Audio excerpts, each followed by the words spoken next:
If the judge is so determined to finish the case, me will be that say a criminal matter within some few days of hearing, no, has come to a stand where some of the case is about. This same, there are so many criminal cases, 2, 3 years, 4, 5 years, it's pending.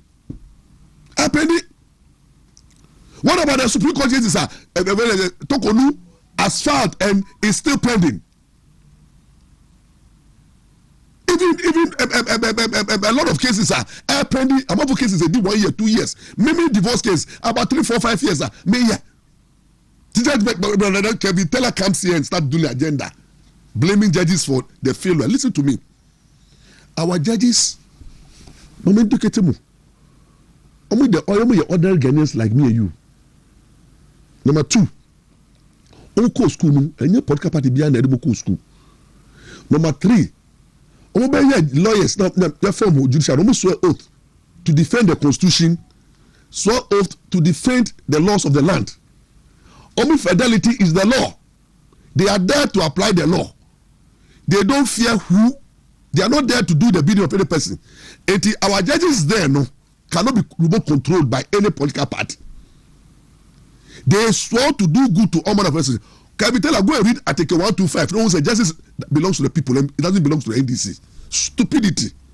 Who the one doing here, Jumano? Can we tell her what doing in here, Juman? And I'm going wrong on you because me who say Jimmy Abataho, when Jimmy do. So you begin to attack the judiciary just because you think that you have an agenda. Say oral should be jailing people. Stupidity. Who told that anybody can jail anybody if the person is innocent? All I say, Chairman WONTUMI case who refer to the judge. This is a case Chairman to me I filed a submission of no case, and the judge have given 10th March for ruling. Don't be the judge there. Hey, let me tell her. So what bother now? Don't know how much it takes. What it takes to do a ruling. Ultra judgment. It is like ultra exams. What can we tell us about one school? Ultra exams are. Ultra exams we are brown bread. To write one judgment. Do you know what it takes? This is a political high profile case. The judge needs time to look at the details of the case, look at the details of the law. Chairman WONTUMI a fairly 40-page submission of no case. Do you want the judge to just come and throw it out? The issues are Chairman WONTUMI lawyers are raising in court. Are waiting matters so a legality. So who attorney general who the case are court? Now who told Sekretariat say attorney general he has that attorney general complain about any delay? No. The attorney general will applaud the judges who are handling those high-profile political cases because the judges there are being honest and being fair. They are not allowing any delay. They are but Kevitela is there in the public media preparing the mind of the other Ghanaian, preparing the mind of NDC foot soldiers, preparing the mind of other members that I told you that judges no omu delay.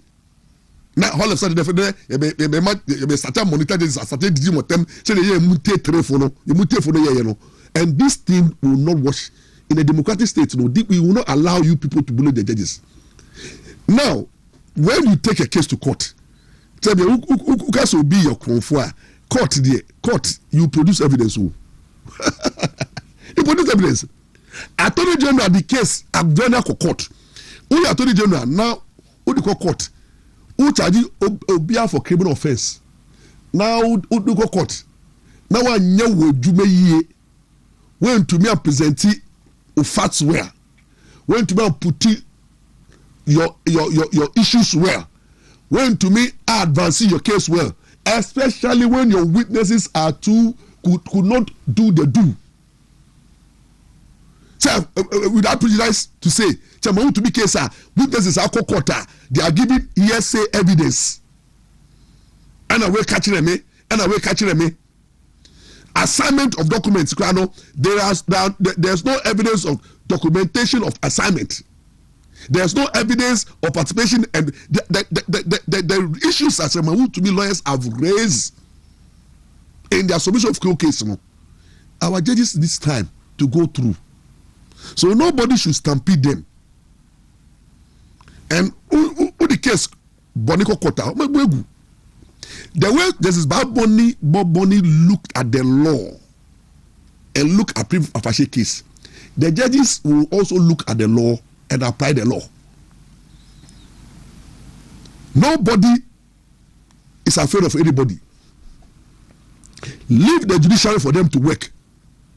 And then mukramu abemu mu abemu krano mu judges that time MPP mu go for yes say mu a court they trust the system. They are believing the judges to do what is right and what is fair and what is law. The law is the law. More opposition, more this attempts our opposition, more babemu still. Because I'm setting judiciary. I confirm with the Abba. I appointed more than 60 judges. Abba. And judiciary is in your hands and you said it's in your pocket. You to Dokono, Yakaya put in the buy. Judges are appointed. Nobody will to prevent. So if you have brought your own chief justice, you have filled the court with your judges, and the opposition is quiet, and the judges are doing the work of the Ghana. So I got trust now. NDC manifesto on the ruling. No, can we tell her? Be warned and stop stampeding the judiciary. We will not tolerate this nonsense. As someone make Onim, say lawyer, dear a woman nyina as more prom who was any man who yet to say a show mutirim say Yabane dear, a yet day as uncle for be wa, Yabechomotum, and I know my drain pimpin or my drain almost say you'll be cockwater. Not now by any power, dear, send pan automatically as you didn't tomb. Sana Kevin Taylor person or you know. Yes, because of percent on my judges no pressure from a suro. Now question that still na me control we no. Me na me control we no. Na cases bebre or before chama WONTUMI case. So I then I won't listen on what and that cases no. I know we end this. No, only a contempt of court. Yes. A contempt. Mmra no. Only I say. Mmra no. For that now who can say judge need delay judge is trying to etimi qualify obi man be judge you wonnim no omo wakwa am faso ye omadwuma definitely and say wo no wo ye social media activist ya wadwuma na ja law no man lawyers any charges no munye omadwuma your government is in power because wo wonnim the auto wa can akwa to say and my year juma man DC and I'm go so make DC nsem enti nipa bi obeba bia one DC ma ye be man appointment wa anyene no ho anya adwuma said the year foot soldiers no ye pa ye be man pressure no be na Kevin Taylor. You see the I think you see the Kevin Taylor and NDC want to reduce our judiciary to NDC branch. I say where they think that all the judges all of a sudden should wear NDC spectacles and NDC party color, yeah. and then apply NDC law. It's in once uye NDC no we case bapa for 1 day jail for 2 days jail na ye jail anka wo Kevin Taylor jail we adwe wo ba ya no no why so ofi onim ofi wo for the same ofi aboti bae near the 1 day clear no okay of course we contact clear no for contempt no you see I know there no people yan kan wasam it's not doing what I say you say na you cook arrange man wa WONTUMI bae na do kotina I for say presidential suit bu na you prepare courtroom awo now bae ya zonati wa ukoye no it things that you see this is are the things at times when you allow people irresponsible people can Taylor to abuse the legal process. This is what it happens. It's a very noble court. Also, judges. Often say the way I only contempt by 1 day now. You join us. I don't put me 1 day now. You tell go for 1 day. And no. What I say? And the lawyers is own him. The attorney say on say na NDC a war opposition no. I Kevin Taylor here na adwin so o ye adwuma ama NDC party. na o attack MPP because onya more of issues e ka ho asem but so mo na wo power and woni Nsem bi obeka ho it is said the Kevin Taylor be it say that way government sectors no CEOs no ene mpayinfo bi ade o matu ano no omo na obebo omo tuja because he was want to go MPP ho asem MPP ni power that guy Kevin Taylor say buy no from my reliable sources no it was sponsored by the vice president Nana Jane but also a Fantini you know you didn't buy it to be able and then they moved him through the system fast they down the contempt now who say mark it on the wall when 2026-27 presidential aspirants the Bible Kevin Taylor will work for Mama Jane who says no he is attacking as educator or takaya ru dusu obi you tibia no or attack because mama no aboa no ama we ndan ho it is no think say judiciary should bottom who ti abotiri and I will tell judges no say na delay na wo pese Mmra no bi fa ho na wo gi better Ghana no that's look Ghana for let me tell you something our judges almost of look our judges are going through a lot of crisis. One, judiciary are paying yet. Number two, they are having problem with issues with security. Our judges no paying any no. Security is so a problem, a challenge. Sure, judges will be why you change some. Judges will be why you room. But even reliable information, I say judge not take WONTUMI case also. You go change no in some court. We see okoma bail. And na timafo bu fu ye no omhuri ba bura courtroom no. And na balance here. We have situation where judges say John F courtroom. Okay, Kumase dey no. See insecurity is number 2. Number 3 crown no judges no. Carry we speak no. Cases no crown no ados no. Every day people are filing cases. And the judges no be yari o. They are going through a lot of stress. Now, maybe share ube dig one case. Even exams, who throw one question. Share bravo. Now, also ruling. I ever affect you be that. Now, can be telling him say to imprison somebody. No, if you are judge, I say who kumipa. Say who do be for who die. You must be very careful. Say the partner who did the for who die no.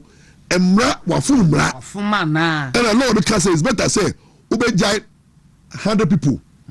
Never go free. Say obey jail one person, innocent person. Only it's better to free 100 people than to jail one innocent person.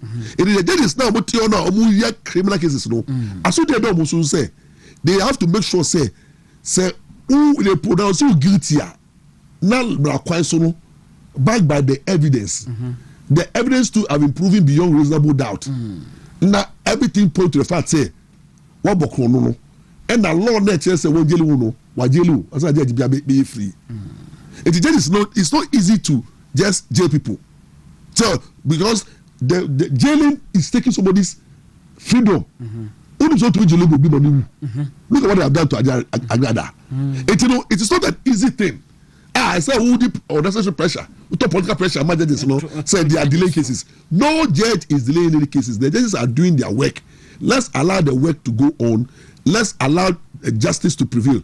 And Justice Bafo-Boni, kudos to the judiciary, kudos to all the judges in the country. We are solidly behind you. The agenda of Kevin Taylor and the NDC, not only NDC, but anybody who is disappointed in you. Maybe but second video, no, they were criticizing the judges. Ebimuti say, or when they say, Kosi Pratt, attacking the Chief Justice. What I say, and I say, say, hey, there's EC must go by force. No, see by force. And then Brano, Edu. That no, that say the law is the law. What's the problem? We are producers. Then I don't know what the country is about. So there will be a change at the EC leadership? There has to be a change. Nsem must go? Yes, I think the 3 top leadership Must all go. So that will be the chairperson herself and her two deputies. Yeah. Jim Mensah, then Boxman Asari, and I believe you've been working. He's not always in the news. Tete. They must all go. They have mismanaged the commission so badly. As a Jemensa crown, yen few of course, say Ghana a serious country be a cabana, Jemensa, ya permanent rather, and seven as a chief justice, seven as EC channel, and Capamono. If you say, over name of course, I also West will go, election anymore, any other day, say, election more practices, and anyway, of course, election me under her watch as EC channel. Ghana, we can't continue with this. 8 young Pammy Emanenko. From there, any who conversations upon conversations, young Pam, EC chair. Or incompetence. NDC government can't work with that. It later that petitions be about Montana so as the be a file petition say yenina so enfenyi mami enfru honomo. Kwansima ana OSP so de ebebo mu. OSP versus Oforiata. And this phone nya OSP Maurice mu say or boy adwuma no cause he's going after the MPP appointees and I say oh yeah adwuma near there but as na Oforiata there na ya atwe time I say or the Talia now why ontimi mfa Oforiata Emma Ghana ha entima endi the phone study full no Emma Beka Martin Pebu Kwanin be clash Emma Martin Pebu ka say the OSP is incompetent and I'm so cram e Martin Pebu nyina ewo mu ene ade later any of the petition bi so aba e kire say yen nyina so any OSP enfri hono na or incompetent and this government empty ne nya adwuma enti later any say Mahama so ama appointment to Justice Paul Bafoboni say Omeye the Chief Justice of Mother Ghana. Edia honey the next end is for a form that on was say betimi OSP free honomo easy chair free honomo. They need the support from the Chief Justice. Because without the support of the Chief Justice, you won't mean you go free court or no court. Yeah. Supreme Court and a beko no really over the case. Next or no their temu aba. Edia was ya Obakaya at a vetting of this Chief Justice, Paul Bafoboni, the MPP side were not in support of this man becoming the Chief Justice. But now, any phone in any throwing their support, because now almost believe we say a NDC and a man appointment as Chief Justice, and he is coming to serve the interest of NDC. Omo no more say money day in say a NDC and a man appointment, and he is coming to serve the interest of NDC. Any obeba ama wabeboa me achichie MPP for na gum no omo asem nyina nse ne case bia whatever nonsense case bia NDC be raise across bia no onyina wo machi na ofa temu ma MP NDC for no no mani je nyina no e ma ibi kwa no they are yes ye di not e parliament kwa assembly ho minority they nearly stage a workout but I say Emma majority for energy to say omo ye head counter omo edin buy now prior to petitions to remove EC chair, and OSP no. Nsem one buy say Chief Justice Lordship for Bafoboni. Wabe can see we are not all children say. We share petitions that be guna pono so. Yes, ye onyina no so. Enfenyi EC chair Jemensa enfri hono mo. Any OSP enfri hono masa. Ebia no why evidence.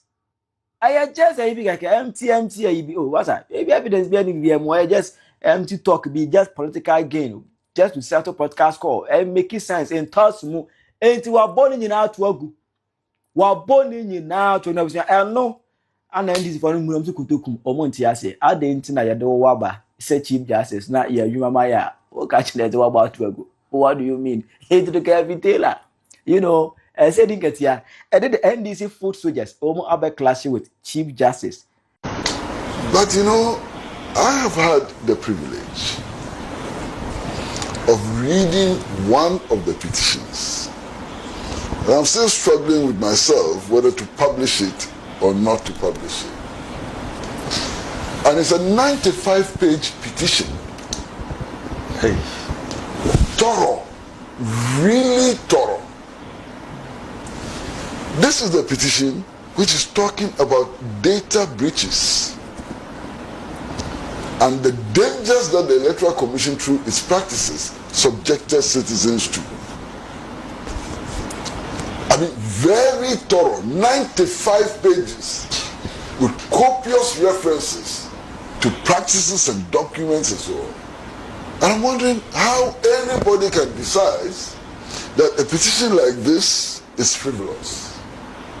I just cannot imagine it. One, if you read Article 146 very closely, and I'm happy that Lawyer Nsem is here, at this point of the determination of whether or not there's a prima facie case, evidence is not required. This is not the period where you examine evidence or examine facts and so on. This is the period where you look at the matter before you and see whether or not what the petitioner is putting forward touches on the crimes prescribed by the Constitution.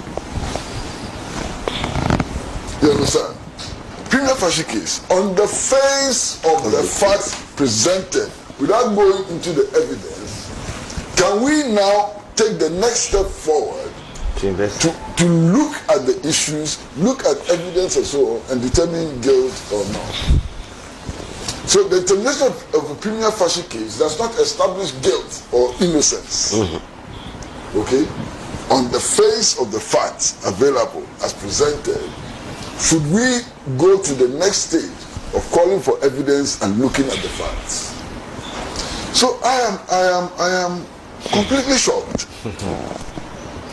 I'm completely shocked by the decision of the Chief Justice. But as it were, that's his decision.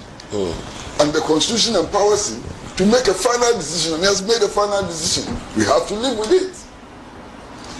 The only way in which these matters may be resurrected, and I'm using my words very carefully again, may be resurrected, is if others decide to petition again. Now, if others decide... Obi on your lawyer, until law say, uncle law school da. Usha kusi prat, ni legal prowess. Now no Chief Justice, a person of school Chief Justice, as to what prima facie means, and to say the Chief Justice is saying the petition is frivolous. Kusi prat, you can go to hell. Kusi prat, you can go to hell. The law is the law. You see, these are the people that they pretend as if they are all knowing. Chief Justice score what Kusi prat unko bida. But for Bonnie record as a lawyer and a Chief Justice, man. You cannot examine even the decision of Abrabo Bonnie. You can talk about your opinion, but you cannot come and challenge every guy who school and the surface. The okay now so Mmra. Prima facie case no cause on tiasie. But Abrabo Bonnie and case case near frivolous. On the surface then. Let you make allegation prima facie case no don't do back it with evidence. The Bible when he said that he examined the evidence, he didn't say, well, if you are raising issues, now evidence in new, it evidence in new, now on the surface of the issue that we're raising, now there is no evidence to support it, and that issue. And so, people like, for the Kwesi Platt, are dealing with firm when it comes to law. When in law, it is just Bible, I've proved beyond reasonable doubt there is not there to do the bidding of the ruling government. And Mama supports President Mama support Chief Justice because he believes the OSP must not go. He was the one who called for the brush of people when they were calling for the OSP to resign. He said, look, we should not. And then I'm say tempted for money. Chief Justice, you are the same people who are accusing and demonizing and I will say, oh, ye shall not say wrongly. And you want to use the Chief Justice to do your bidding. It will not happen. The law is the law. You can go to hell. What is important is that you will be intimidating any judge in this country. Judiciary, according to Article 125 of our Constitution, judiciary to hell with the politicians. Court politicians so. And then do you know the number of economic cases, social cases put other cases are echo court. Amount for divorce cases, amount for Nsem, amount for company, and you will be issues amount for the court. No, judges in the Anton Yemedi Muma Sempe Mamo. Now, if we say it's easy to jail somebody who say to jail and police say jail munia. Say if it was easy to jail and Mama crowd tell jail no. It's not easy to jail anybody. You must go through the legal process. There is a test you must pass, and if you don't pass those tests, no, you will not jail anybody. Our judges are not there to jail people. No. They are there to do what is fair and just. When the law, when you na mani diwa, na mana akasa change the judges be ye. Etibinia, munya judiciary no. Let the judiciary be. Allow the judiciary the independence and the briefing space for them to do their work and for them to dispense justice without fear and favor. And at this juncture, no, the second part, topic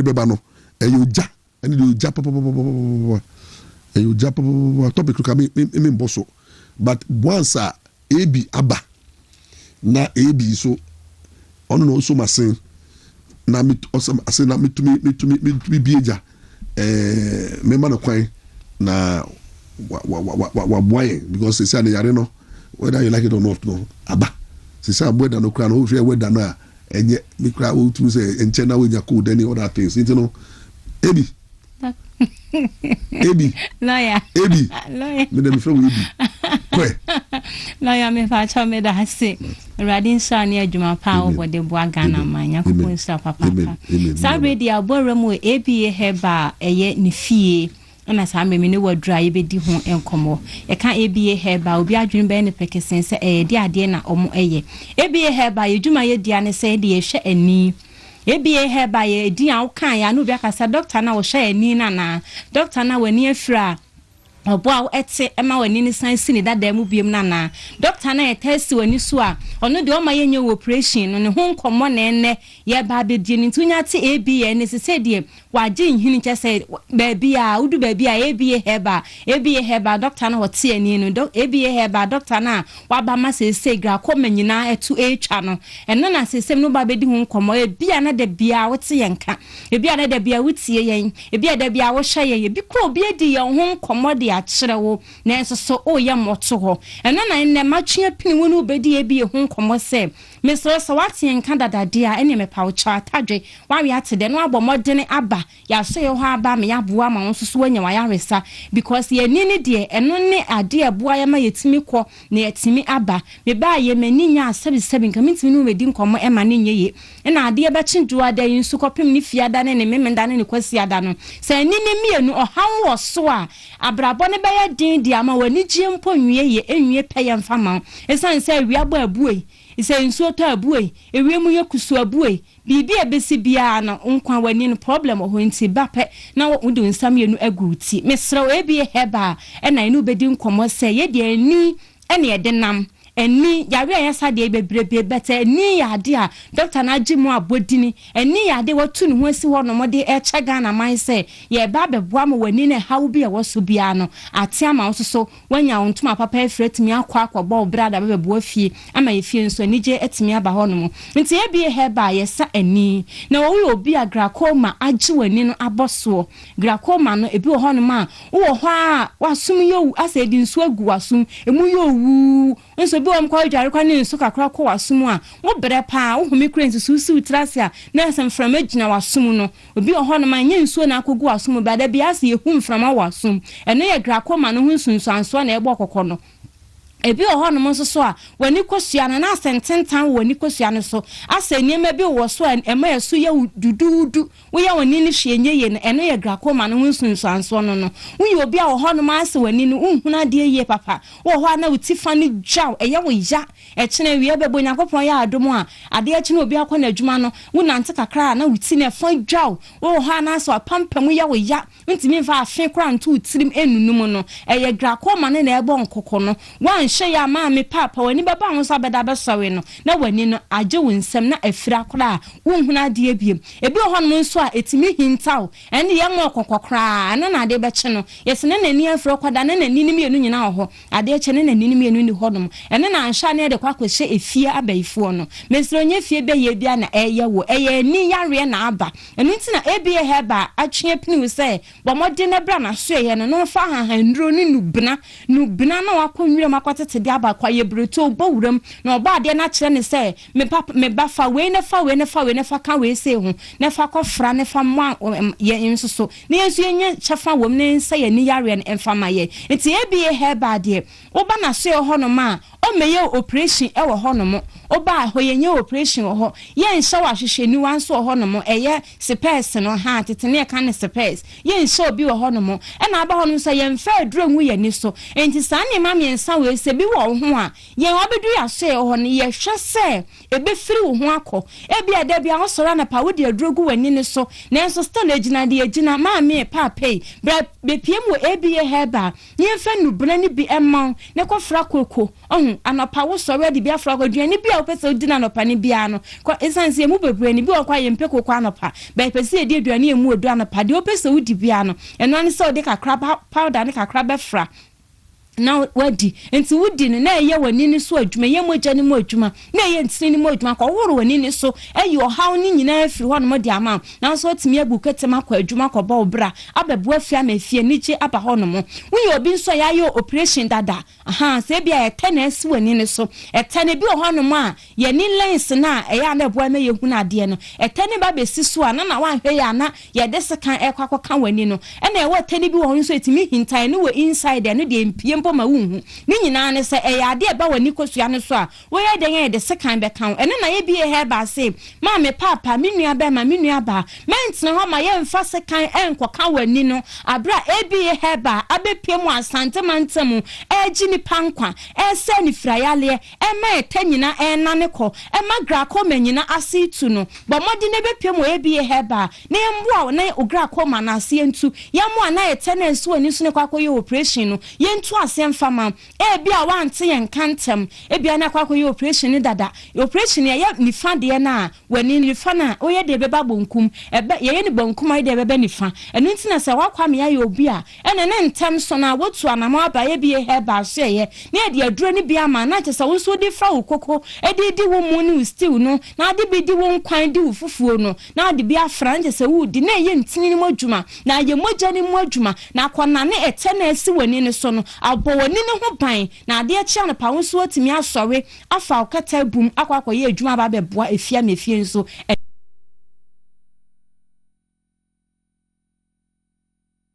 tenesi wani so a ma me papa kwa koma to yam ade abachin wo de anigye obi abenya de akwa adwuma so wo nya bi esanse wani ni how awia bona so hwe ne wani ni ewo obo ho ne ma awia ba wo si awia ma je so otini trase ana ode ade kata nani ansa na watimi abie nani ni kakra e de ahya ade ni nyina yo how ni bia e ba wani ni so e ba kokko obo ho ne mo a already ade a ate so chi ade ni kwa achiri pa ansa na wa ready ade se wo ready ade a wo hu ewiabo already ade a wo hu enwune ese to mo already ade a wo hu maame entna ho ma wani no emfira kora o entna ho ma wani no enko of isan se sunu duru wa maso ba ya hye me de da bia me kan me se nwa se we wani mienu we se guso kora na ye den ne wani ni mienu nyina be firi wensa ana ba ko ho bete chema e ba sa na te se de oyaw ene apinisie na ebrel e wa abrabo enti ba modin ne be pie mu ebie heba ne emfa nu bna wanwaso ni bi enkan na sunya bi na ho ntɔ wa abrabom enipa yakwaba enipa ye nipadua na ekuta ye nyina no efi ye tirinwi ebepe ye more ni nyina ya de ehu hia pa nipa akwa no ni nyina ehu hia ma ye emu bia to chema ya na de ase nsem bebre nenam na emom ye ni na ekuta ye na ye de sha de na ye nipa dua ne kane ane de se problem ba so how bi ba so a ye how kese e de ma ye enu tina ebi ye aba piem de ama ye nse entna ho ma how ne ma wani kosua ne so na wutimi kwa bampo na ye de na abeka dem na wutimi kwa bampo na ye den me se enne de wani ni hawo na se fira na woka dem a wobenya obi amena tena wo nche bosumi mienu bosumi miensa de ko na emo me firi bosumi nsia de ko ne na afi na chiri no ma me nipa na obebrew esan so ye nipa enipa ye ho funu nipa enipa to de bia ye bre nipa entintina ho ma wani ma me fira bre wo hu na de wontimi nsori nko muka senko ye aduane mfa mesi table so ema ebusua no se wo masa o ye ne we bi to wa bre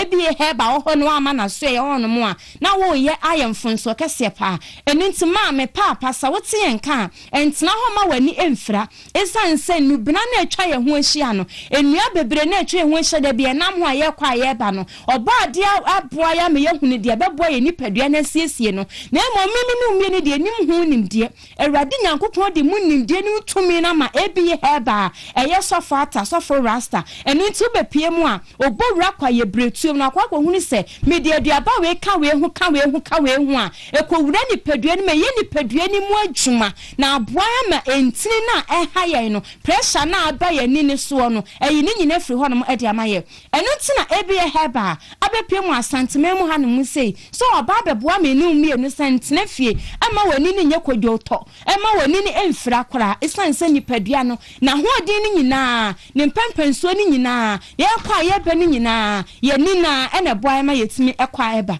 nti bomodi na bepie mu ebi ye heba na wani frayare na eha wo no ye ntu ase mfama wa ekwa emabiem uyo bia ebia wo hono mo a asegra koma no na eha wo nso a bra ebia heba ebia na wo de wuni sa o hawe bi na mo munim wo bia wo sa o hawe sei bia misra menya na browate ebia heba nipa bebre na afa na o meso obi na de na ba ne ma ye obi na de na ba ne ma obi na de ekstese djuma pa na ye bo no mo bo ama djuma no so emu tere enti misra ye ba ye gra koma no ne ni nsa afa we kra de ye tu ase ye 2025 no anka gra koma na ase etukwa na si 2026 mi maame ade kira no pa na bo anopa no nso a ye kina juade ya abra ne be hwe ye bi heba o man gra koma asie wo mo o man etena sie wo ma o mu hunu ye no bra ne be hwe la ya o mu di so na be hwe nubna doctor de ma wo mo a na wo twe mienu obi kono maduro na okodura ade kina oba na o sere sedi na wo twe mienu na oba na o sere efi se ye bi heba we pie mu asentime mu ha no mu se mi hu obi a waba na hwe ho no mo kan se mentumi ansa na ni na ma ase antuda obi ho no kwa oba enipa mienu miensa na asoso ne nsa ye de na sika mu ne ye de na ba esanse na ni ehuna de na ni na fra kora obi nso oba okuta poma na otu poma na ba akosi bonkum na otu ne na ne ba akosi baabi esanse obi krampo na aboa na na wotisi oye kosi ababe pem ebi ye heba nenso asedan ka twedi amponya kopon se obepie mo ebi ye heba no ene ye de adwane kan no okwadru fia ne na wotwe ne na wotwe mienu no de oba ne ma ne soso ne nsa ne nan fofo ne nananom no ene soso ne nsa de ne baaye no edi na wotwe mienu no oba ono akasa be ho na obo wura clinic wono oba wasi mini o me na mabai na ye nyina nwanwa esanse oba no no oteka mu oba ne na nani ni huna de nenso kodi na wotwe mienu no odi nu brani bi kofra nro enu obi num ye na akoye moja ni ntini mu adwuma no oba na ono akasa na eba ye ni mo obi a na ye nurse ni ana ne papa ni efra onse mama na ya na ye ni kunye papa hu ye pa ya na ye doye papa no mo enso oja na adwuma to ho no fa ne papa de ne ba ye bi heba asedan kan yankopon so be pie mo ho no mo no enne papa ne ba ono ankasa ene tutu ne nan na waba enti ma me papa enti na fie e ma etanyi wani mo so enti na fie magra koma enyi wani mo so ba mo de ne be pie mo ebi heba ewo kumase dwunase kumase kwada so dwunase ohono mo market na chi hono ma na edi yedwuma na afenso so yokodo ma yinkro nso a do ma yinkro ye wa pie ku because to brother dwom na chi hono ma na edi yedwuma eti bo wadi na be pie mu ebi heba ye adwuma fiti juada ekosi eye memenda na ye adwuma oba abeje card 50 Ghana cedi pe na abeje na acheche won sa sha pressure no bibia no kwa ko doctor wi obi a ba dabridjo ewo mpem nso a ba na be wobepie mu ABA heba niema wodura betimi ene wo ho kani no e di agoro na anije awie peye e wo fie e na wo obi asiate kanso na e hawa oto asentini ditimi twim wo ho hwie nye no so wobepie mu ABA heba ye beboa ama ni nyina ase etukura e ma bie wo pressure na e hawo no e kosoro ne na aba from low pressure high pressure ni nyina ABA heba ye ntete akese ho no ma wodura e nubna na wo nkonnom enya ade akwanoma no aka se misru adu no misru adu no mpa enti nubna ne sa na ya ne se powder na me de fa kokko ne nkwan adi na no pa wi ne anwumre ne de ene de emremre ma me cause me na mo a ehye bag enti me to aduane ana so me de kakra gum na medi na akwahuhuru me nipadua ye me nipadua ne mo adwuma enti fa number ne free ABA heba obetimi afa wo phone no so no screenshot no TV no so na wa free ABA heba na ne di nkomo e wa number si so 0541 56 51 99 0541 56 51 99 and I say 050 28 12 161 050 28 121 050 28 12 161 and I say 053 17 80 651 your number ni nyina your WhatsApp number obetimi aye audio sahodo ana na ye be chat ye be respond e dia ma o audio ni so a na ma ho ate e dia ma so ate ase so machem account why are there fanya go pon isa so shamo mo modiana mo ko ABA heba homo na yare se nia ahemfie wo wani ni nkwa de ye ABA heba ukotiri ye nia ukwa abesan aba nti blame wo ABA heba nyamishrawo it's for ABA heba ni wi a efe say dey move to the second na my boafo abeland bosheba any team omaba second part no dey ye political I think say judges no should be left alone to do justice without fear of fever. Maybe I don't know. My friend say, "Coco follow, Coco quafo." But say a demonstration. Emma NDC for Asheda ye propaganda say demonstration MPP for na. I could try and go for car. I say ye did your matem. Say in it say. Ko farmers dem de omono omunim nyansa obi mo musika enti koko farmers na dem ya no so say but say ye ntwa still ebi mu kra ye ntwa mu na still na te so no it that koko farmers issue no minua me de me say what is the way forward for koko farmers no what is the way forward say yen form your balance mom me boy I think that is the way forward. Yes now some of the comments are NDC for edeba say enna you cannot give what you don't have obi say sikani ni ho intino say sikani ho a when say mama yariga or says you promise obi na undi bia ni bia ni oni pakon betumaye na lawyer se o promise obi se obema nipa no bibi na wentumi anya amfa manipa na I don't think say the nipa no wo no bekwa akwote so yo ana the nipa no bekwa akwoje na only they are interested only say okay podcast season election year I tell you they'll find money. Oh yes election year anka yekoto aba election year mu no say NDC beti kokoro so it tells you say they think say there is more time you were 3 years to go yes you know you fa ho we cocoa farmers mu hia na only say cocoa pay o gari what the gari is use hey what's central tong baby omo central tongue or some south tongue was some ye gari papa na omo gari na maye no problem e won say gari no maya ma gari no sumbo e na gari yento ene eduane bie ni wa ye to because we lo baye Gani krano udim NDC fona etwa mo ho import gari.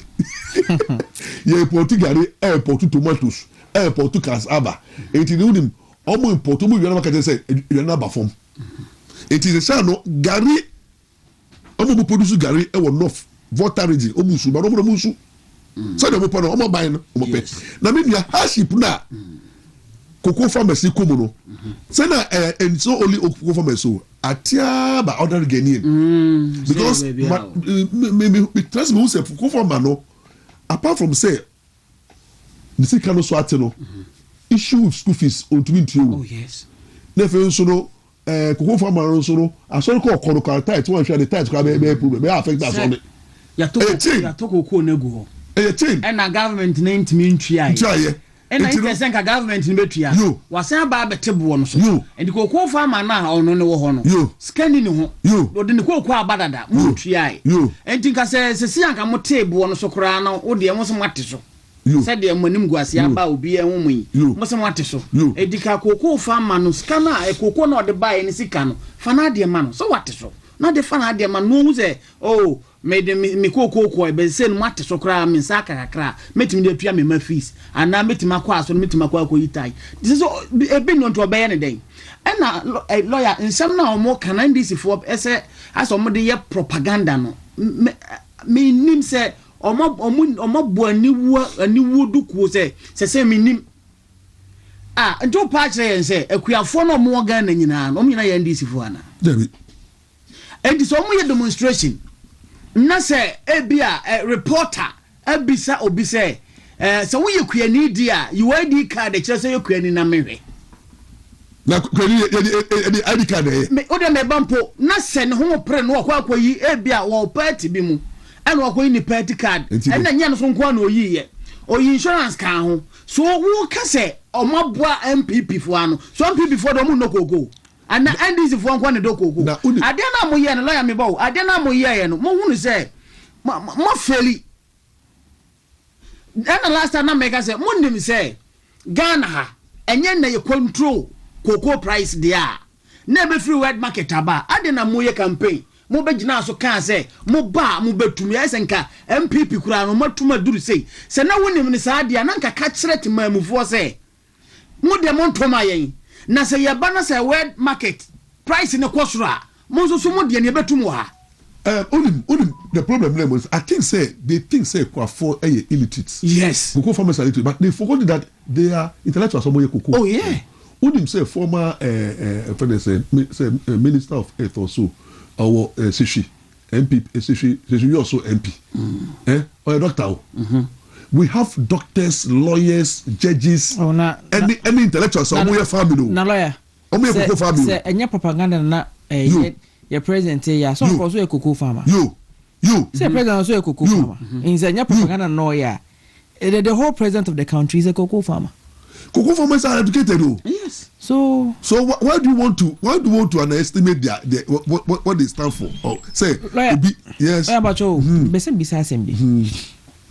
Act na tea cocoa board no. What was it about? I want to know why cocoa board as a public institution, why they even exist in the first place. I said because football. Because football the reason why I'm asking that question is that NDC for few say Nanado Danko Akufo-Addo hand over power 2026 year. Into Akwa Kwesa from about them. Me say and it's for few say I say Ghana phone him say Nanado hand power to them 2026 year. Jeff no who the crisis at Cocoa. But doc, the be adeba kwa near refini say the president Mahama is a second-term president. He knows everything. So he knew everything before he even came to power this time. Yes. Now, doc, let me ask a question. We have board of directors for Cocoa Board. We have the CEO, who we are paying handsomely as a country. Into say, cocoa for car. Did that warrant a whole emergency cabinet meeting? An issue. I'm just asking a question for the gods. Say, your board, our finance minister daso, the governor of Bank of Ghana daso, We have prominent people on the board of Cocoa Board. Now, we have a CEO who we are paying handsomely. And yes, still, Cocoa Kuafosi can continue. President need to be set up an emergency cabinet meeting on cocoa sector. Doc, we are in this country when in 2020, COVID bag Ghana. In Zankamo time, na COVID bar.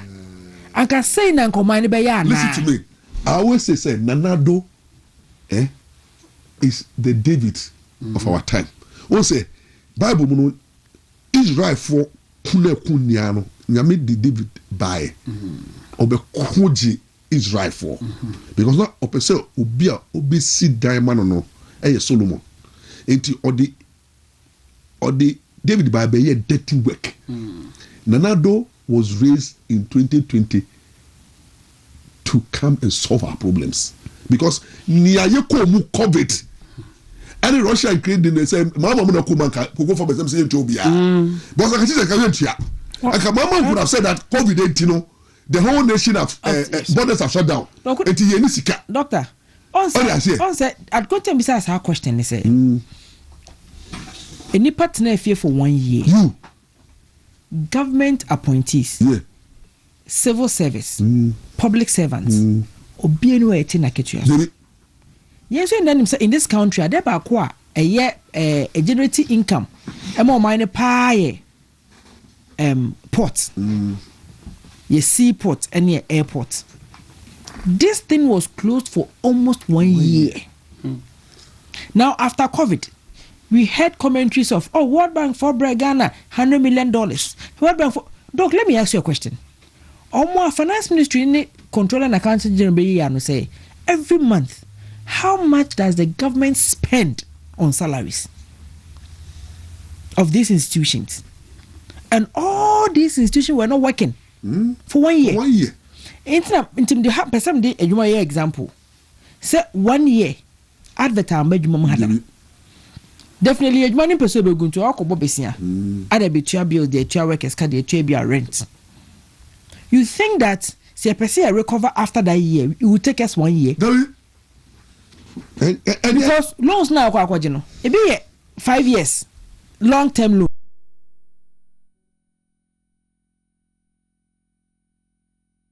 to clear your front before you can even move on to the next stage of life. And even listen to me, Minia.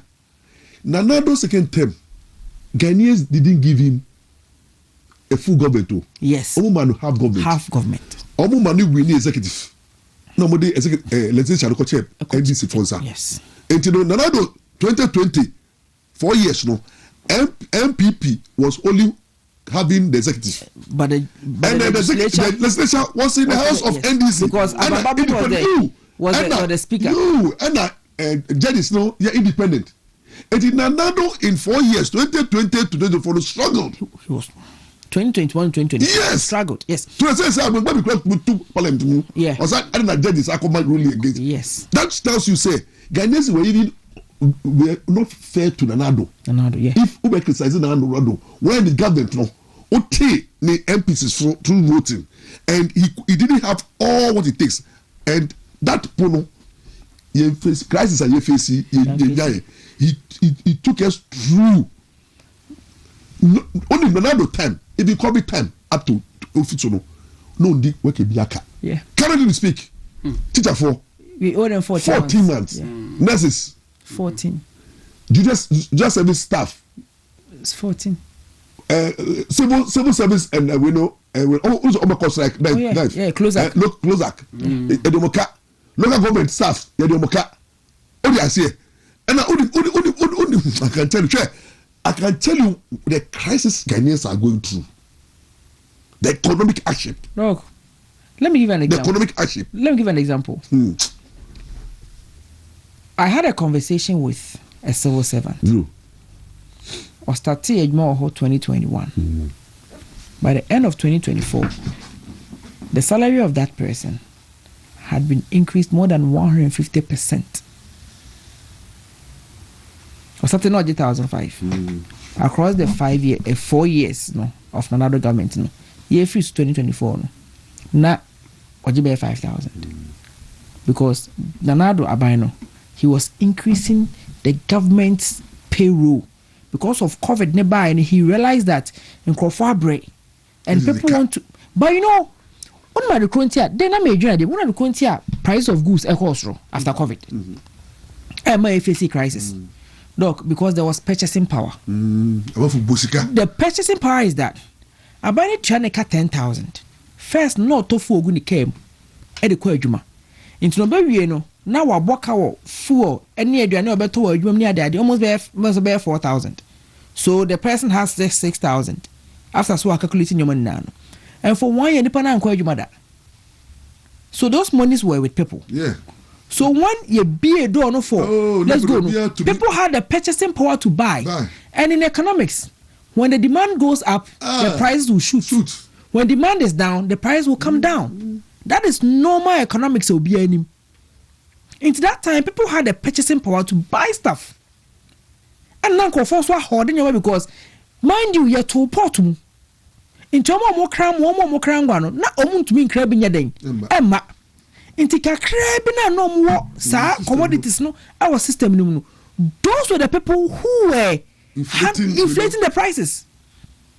But because of politics, into Yamaya your day. So. And now, see, I'm fancy be a Ghana near be a porter. You're crack and go free Ukraine. Ukraine so kontokwa. So how does the person get a sunflower oil from Ukraine?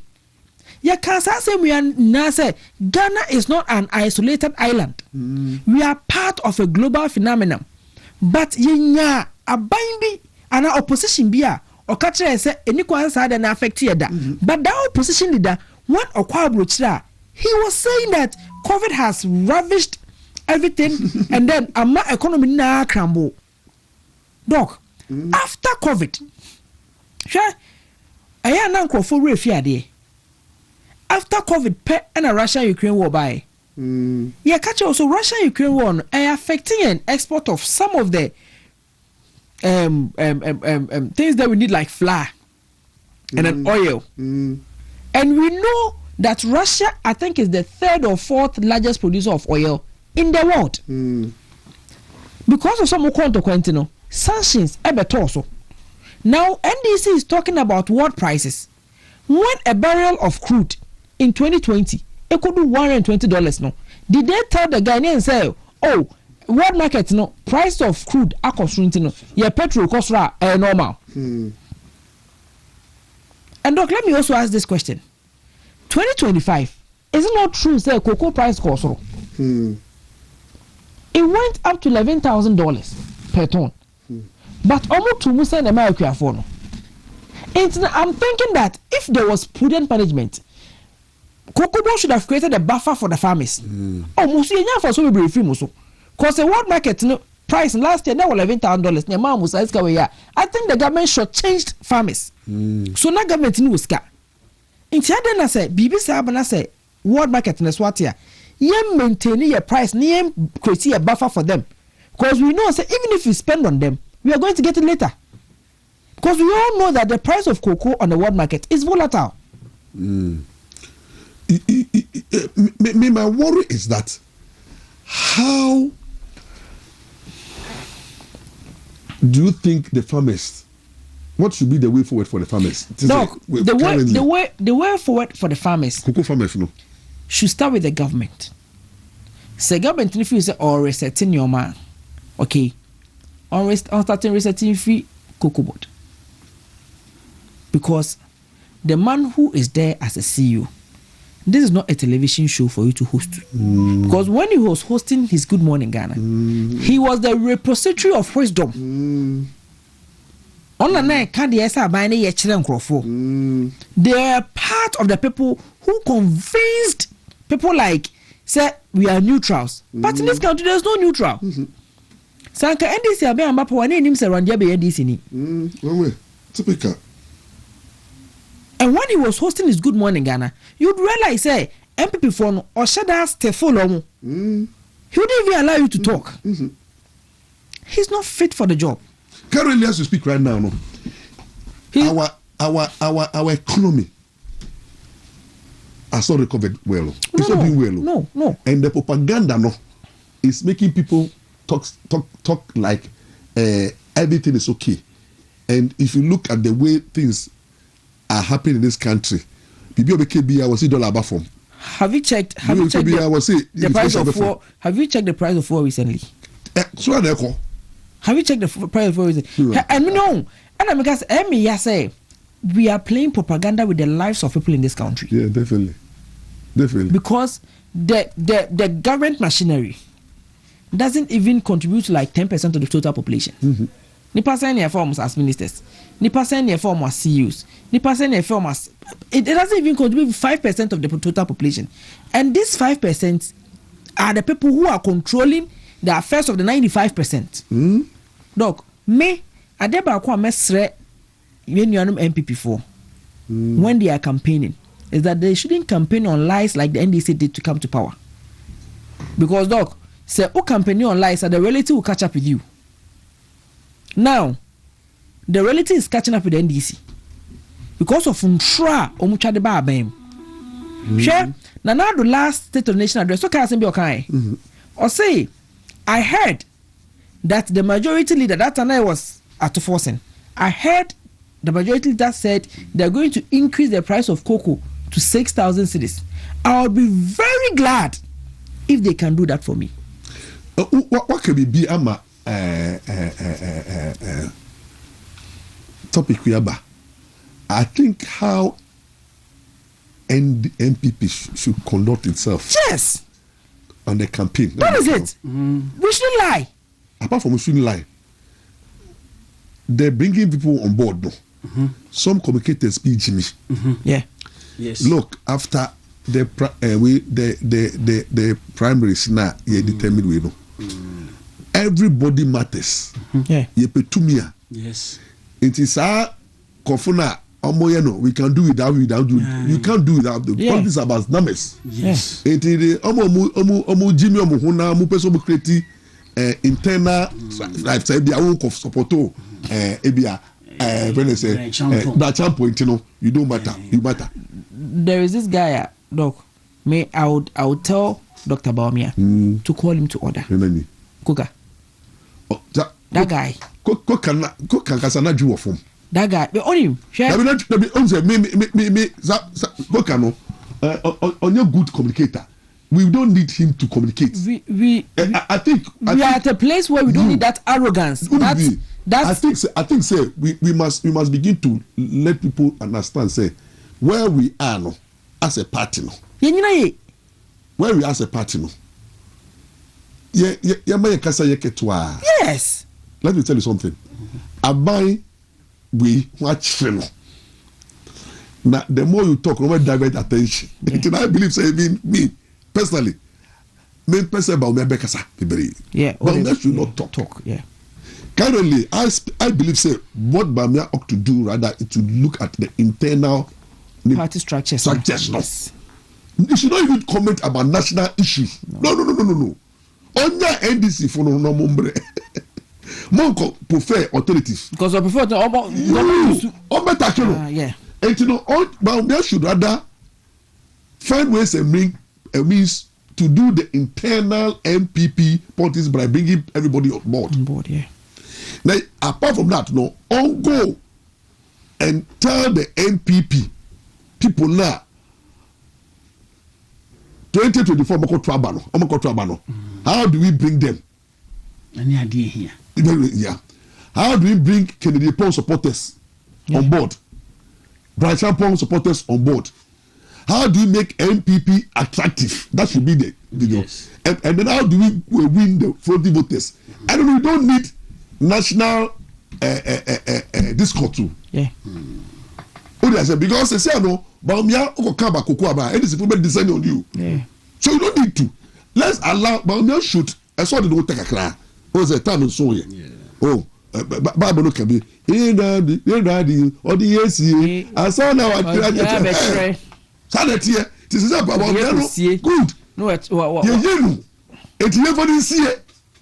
5 years here.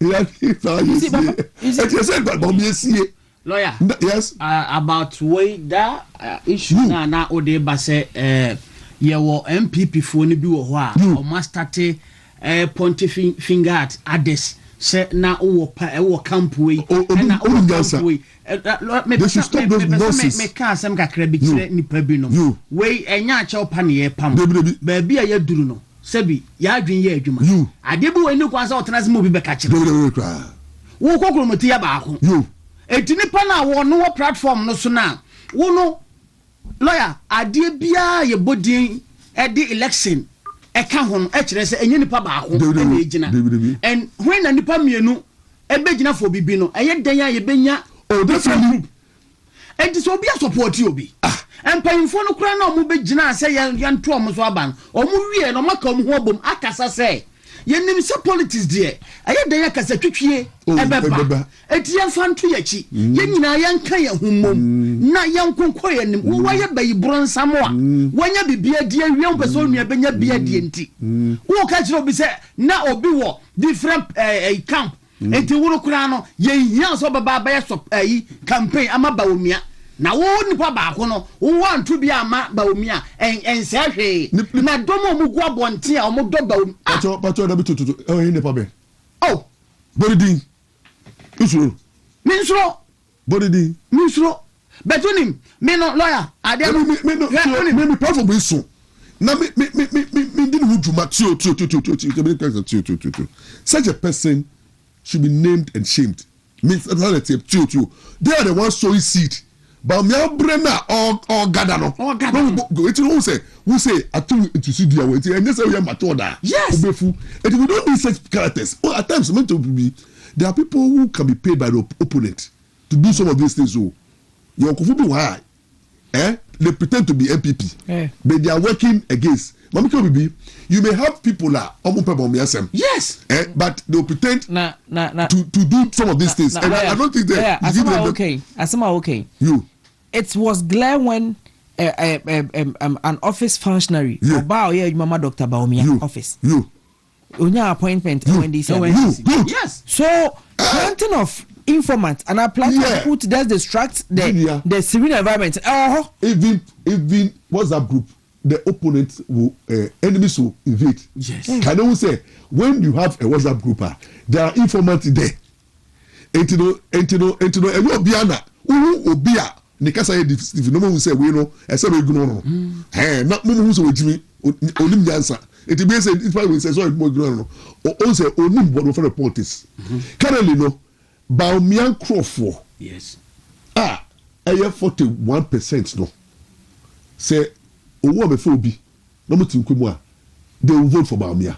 Now the nine penalty no is going to come from people la omono doctor issue. Yes. Omono doctor Baumia wo issues. Yes. Okay. Ebi ni say bia can support us omo pe can sempa so they are down. Yes. It's not easy to getting them up. Yes. They are down. Because if Kennedy doesn't join the campaign, you also not join the votes. And those people know you can't get all of them before God a man. Yeah. There are people who are anti-Baumia. My catcher say, I can tell you for God. It be this my nobody dimine from home. Some my year was in Kubu, we know. Ne dying. Otibonsu. Otuso on the peeped. Yeah. I say, all the crowd of a compensation check a Kennedy to Otibonsu mo type no. There is nothing you can do. Obony make go training ba onye. Zakwa say President Akufo all the time. Na President Kofo Nkrofo bia. It said Nyahota Makulu ne. We are there on penasem. And you know there are people now omono whether you like it or not no. You don't force those people. But there are people now omono yeah, for the party. Obi di ti o enu make sure hwe. Me tiwe. Me catch you say na me Baumia. But Brian be who me can make did. I'm telling for the man. But me to man no. Me delegate. But Brian be who me I can see this maybe I be prison. It you could be offend no coffee. So there are people who want to enjoy some camp no. Because of and then and if those people they can easily come back. And they will be also obi ye bibi. Etina the brofu. It is that people we can easily go and convince. Me when me jina jusu baby, Anita hotel area mona, two guys be home. we pena and a lawyer because we say omo anti baumia na person mo ba but they want somebody to lead them. What does I say? I'm causing a lot of damage. And I because no problem. No say obey your kwa de kaka de you say to but lawyer so obey di ma iti yan ko fu bi wa omo ma adwen say if you come to the own to aba there are the people we have to go and convince them that look by way of this way the only way we can silence people like Nsem. What I say only say only the Nsem start here what say we training the sons also sons okay so you can sons like so or father or son say uchemu say good the sons no enye kwame mumu no omo de sons omo de be omo yankra omo yankwala omo yankwala omo they are dogs omo de mudi as for your way as my because you know o say omo yankwase juma eto omo so omo nje dihie o de ase oponko o say was abato no ye de kwasafo na ede na ejitumi good eto omo de o tu say kwame amuni sa boys omo ye great show no omo ye full soldiers but omo ye enkofa usbe pa Yusuf for dirty job into omo de omo sa eyefi omo sa wo mo ja omo nyansa omo nibi o de ase omo de jimi enko into no omo konkwasako into omo say no omo nya sans have omo nya nko omo kobi because omo de jimi e wo mo say to o say problem no omo ye problem didi atem bẹ́ẹ̀ yẹn last week o ẹ tẹ̀bi ní ìbàdàn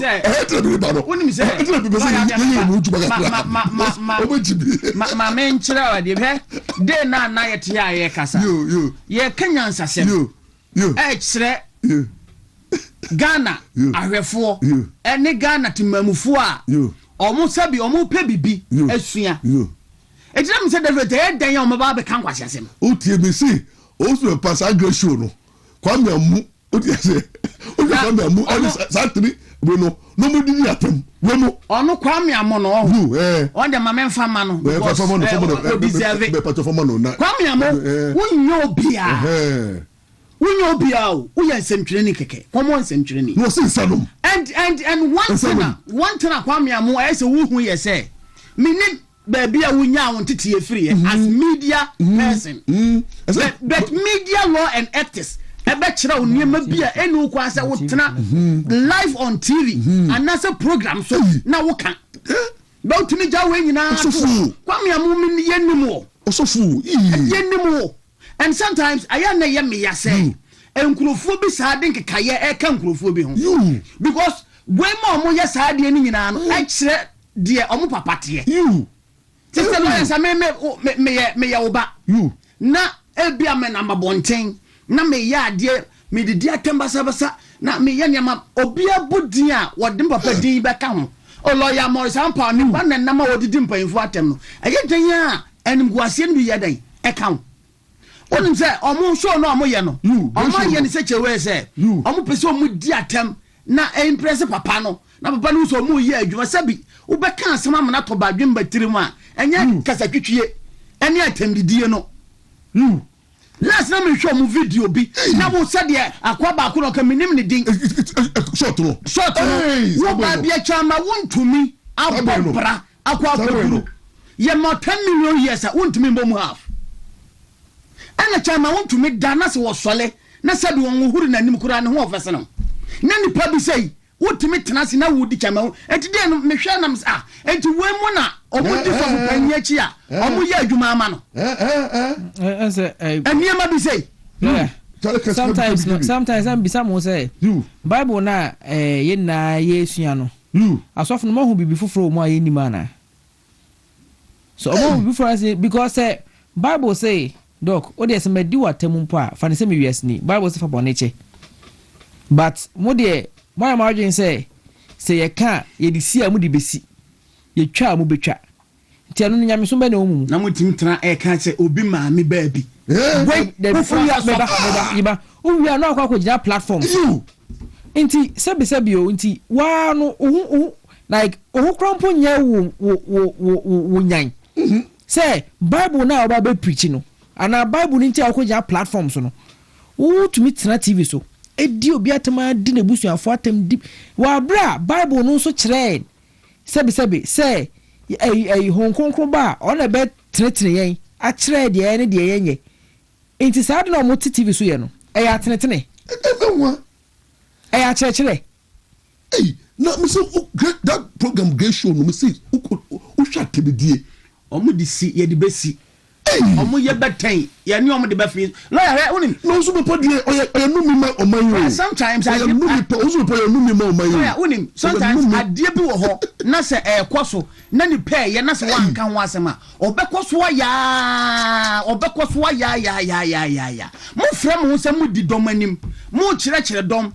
E di dom anante akoduru bo asase no so mo de omo ko heaven na sa Abrabo we ni suban we ni nimde we nti sometimes mo ko gina asore dem na say mo ye asole a aya mo members na mo feel say common sense e kira wo say wo members na wo asole ho no omo ni party ba ko Dabi etiase o ma wa adwe kitekete no e kira wo say wo benya party e nya party bi eti ma me nkwan a mefa so a meka me nsem ana omo nim so musubani ni omo ni ye na omo da na di wo oho na omo from so omo ya asofo no ama amafo bebrebe ja asole omo nim ana oh sometimes me say platform no wunya sabi fa ye nyansade fa kan nyansasem na me beto amane na se wo a wo se ye sofo wo na wo fra wo se wo ye nyame ni pasabi ye de ye nyame no enom ne mponche nom na se wo be gimi asene me a Sense can okura ne kire lawyer you yes sense can okura ne kire because say sas ma say dictate na kan you or say you udware you na also first na adware na wa bonten tu kwa na de ntoma asen ho na adware tu udware na bodam ni twam na obeyi ntoma no na odi dwane na nso ode ho na ehuru ho efe adware ho pie di na chi a one bodam ni ho na we are scratch on. That is it. Now you guys are wearing political lens. So let's go the political way. And you see one thing about and I saw back when so mo share study no. So as of now so dem say he should be I'm from Jesus Abrante. Oh no come na denye. Now hwe ni pani sundi ne tebia. Say ye the cocoa na set trap papa mahama. Are you okay? Are you okay? Lawyer, sometimes I no me bisa mo say asofofo no. Say Bible masem no oma preacher manasi ana because I just say bebre omuye Emma political party your problem na say lawyer me ba ma me Jesus ahofe na say Jesus ahofe wo gina hoyi wo say de wo gina hoyi say be wo papa no kokko ni bi onko afo ma homache wo nua mo no ba noi Emma wo won pam ne da enka wo nyina ho se de wo ye gina ho enka sa asem no se kwafo ena den ena ya bibi ba mu nya abotre wo asole no wo kese na wo ho na wo instrumentalist na mo bo instrument ma no se members amakese a bisa wo ho se wo na wo so yesofo no wo Jesus ahofen bisa ho se akatwa de mo no na de mo wo nte so unim na uspe wa me cho bia uspe pa ebe ye 2028 was starting. You say MPP, NDC, presidential aspirants no, or Jubiao, or so be huna, or be working out. Into or Julius Dabra, but nipa onko, nipa minim so onko, so kitia. Oh yes. Oh no, nim say uzu be pa yaza onko, but Julius Dabra be ko. We so be ko, friend say Julius Dabra why desperate. We so be call I don't do so uncle. I don't do so uncle. I don't so uncle. But the cano omo makani ni abeko.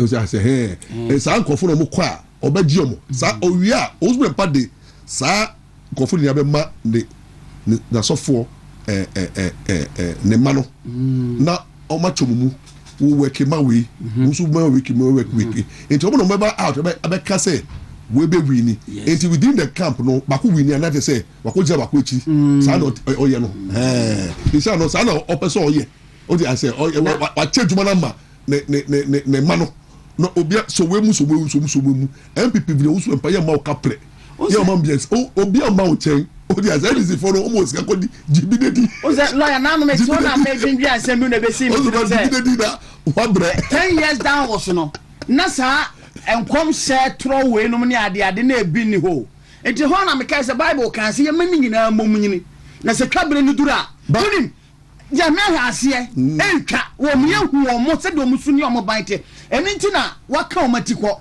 ana o mabewura politics hwe anim gwase pa o mo se keka enkom share ko so nsem amavo kan ye na nya me kira say mo me hu sofu bi sofu roja me boni din sofu roja share enkom say MPP premise na ye kwa akoye no enfra mapana anko pembe ya 12 mu ho no na basa yo bia ma ne ho mene so obi betwese kan yankasa African bi simple because when him say ni pansa de na ni su ane ne ban tia odi ye campaign ne de eye dan no mo ba beto ba wontwe enya din etu o kasa atonte bama no akase me kan na nyam se hey wo me mo afele MPP premise ye omu ye one that is obi si na ni tikura pai no utibi me se ose obompa ATI ba so ojabi so jawa so de maka che say ombompa MPP da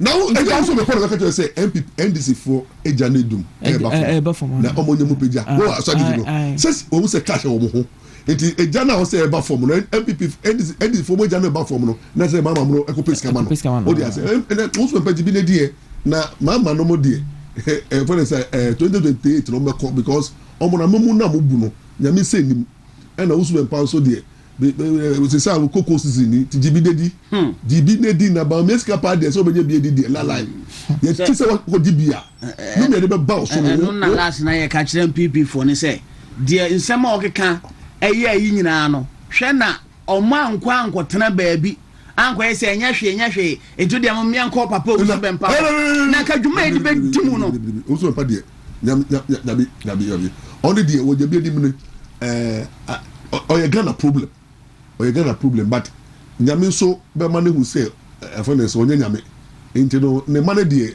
pamamu any omo makare na great show there is one of the useless show in fact some wo afọnes awo Rwanda ka uso mpa ne mano abadi say jelio o da bi e jemo last the famous him they don't even qualify to be a man of God o be onko babu school da enti ka homo no unye o say Rwanda no they have one of the measures, qualifications yes. so be asoro o say NDC for us at areas that it so also party to find out who no restyle on restyle illegality is part them cause criminal activities cause what homono it such a church no or will run that body some way yeah man license to operate Ghana how man to operate also impact the level of a ministry no Ghana how to operate na kwamba mumuri die kwamba despite one say kwamba mu that's what try as a presenter because so am I asking you to go me so kasa me ka obi ma me baby nya bo kwamba mu la gede mu go be show so no nyame na ni mu di ba ko na mu de mu de mu nsum be pa mu nsum Jesus kwamba mu ni san asofo kitikita mu tete great show no mu de mu nsum osu be pa na mu nsum Jesus o di ase na osu be pa no enipa ene na wo ho okide oni ho sa na tie enti no etiefo usu pa de muntie na muhu se nyame sa efini so de dada enti no me de ma se me be wie no enne no me pese me ma Ghana phone hu se ye entrance ma NDC phone hu agent bia wo Ghana ha ye entrance ma NDC phone bia mo judicial no henya emba so koko farmers no mo koso ana mo nya mo demonstration mo put pressure on the government no refund them 1,000 plus Ghana cedis akodium hono they have the money sikano wo ho but omo person body mamo mo fa pressure no tomo so na Ghana for mo nkoso ana ye mo mpai ni in 2028 ni enchire NDC for say propaganda doesn't pay na what we are going through every Ghanaian be go through no we don't need Baumia to campaign because at the end of the day no NDC is likely to lose power because currently the center cannot hold. Everybody is complaining, including the party people. Who refi? Mugabe Bunya complaining. They are all complaining everywhere. Who social media? complaints no say and me say what dey be to the Ghana football so on goodwill no call on say doc na make a say whatever that you want to come to power to do we should not use lies to come NDC for idea omo problem na say ntro mu twae no eno na e catch up with them nti omo kan na akobo video o kan na akobo video o kan na akobo video no nti wo atoforcing ebe tena Insha FM ebe jo onum say cocoa board egu whatever no it's all your board member ona e board chairman say bisa until you dissolve the board now because we have to dissolve it and now cocoa board is directly under ministry it should be an issue for the whole year. It's the whole year to know therefore maybe I'm going to say that my gache ba na run up that's a